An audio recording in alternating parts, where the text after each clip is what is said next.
Hey, it's Napey here, and I have another Paladins gameplay playing some more Grover. So in my last video I talked about a few things that I saw in my own gameplay for Grover that I could improve on, and so here's another one. Here's 3 other things that I saw, and you know, it's so interesting and fun and relaxing to be able to take the time to look back at some of my older gameplays. So how I used to play this game and see where I've changed and how I'm growing as a player. And that's really what I hope this channel becomes. Just a way for me to document.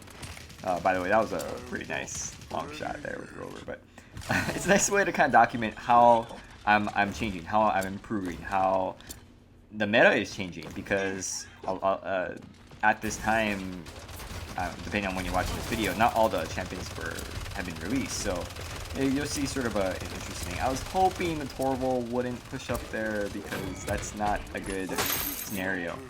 2v1 on tanks is not a very good situation. But anyway, moving to the 3 points. So the first point, or the first thing I got out of this, I want to call it be a sensitive plant. Okay, so what do I mean by that? So one of the things that I realized I was doing was I wasn't really paying attention to my team's healing needs other than the Torvald, and it's kind of hard for me to sometimes keep track of that because Torvald is the biggest, he has the shield, he's really easy to spot, and a lot of the other guys are kind of running around doing their own thing, and so it became a challenge to make sure that I was spreading the heals around and to make sure that everyone was being healed. I want to make sure that I don't neglect the damage and the flanks and the other supports if we have that.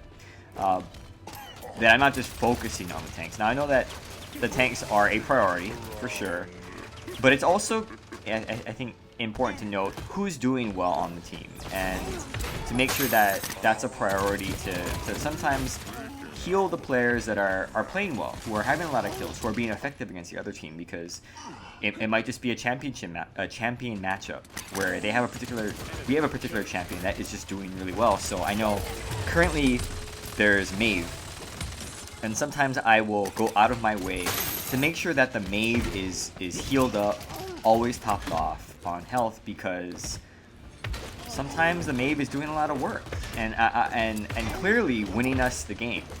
And so I want to be mindful. So be a sensitive plant.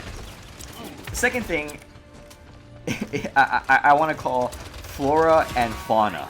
And what I mean by flora and fauna is you'll see these sort of epic battles. You sort of saw one back sort of just a little while ago.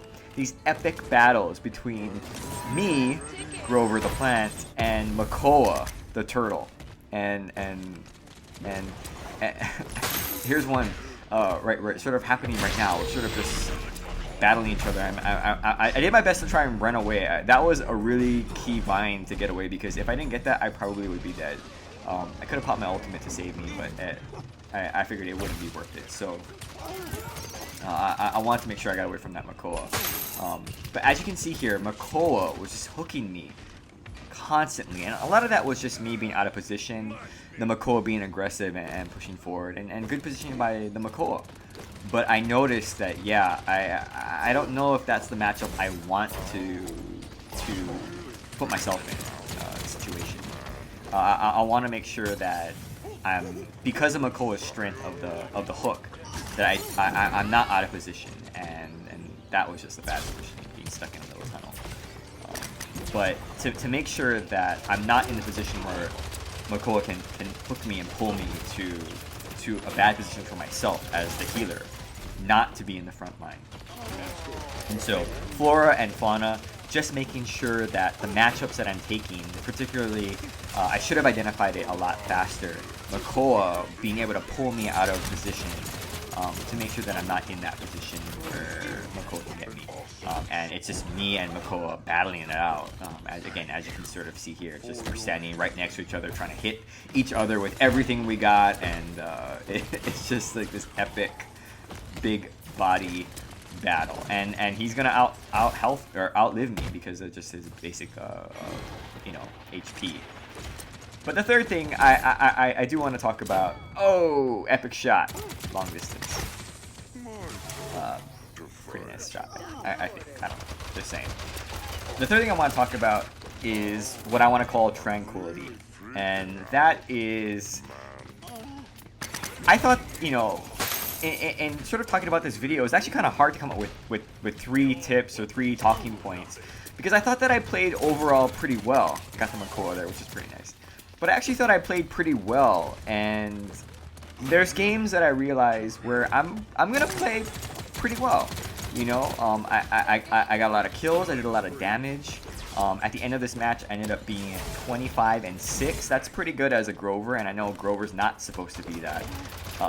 It kind of shows where my playstyle was at this time, and maybe still is as Grover.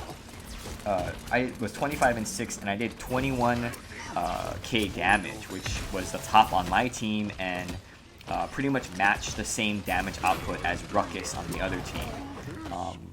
And I thought that I played pretty well. Again, I had these epic battles with Makoa, but I also focused on good matchups for myself, and also being consistent, I think, with the heals. Now, I wasn't always consistent with the heals, and I wouldn't say my healing is always on point.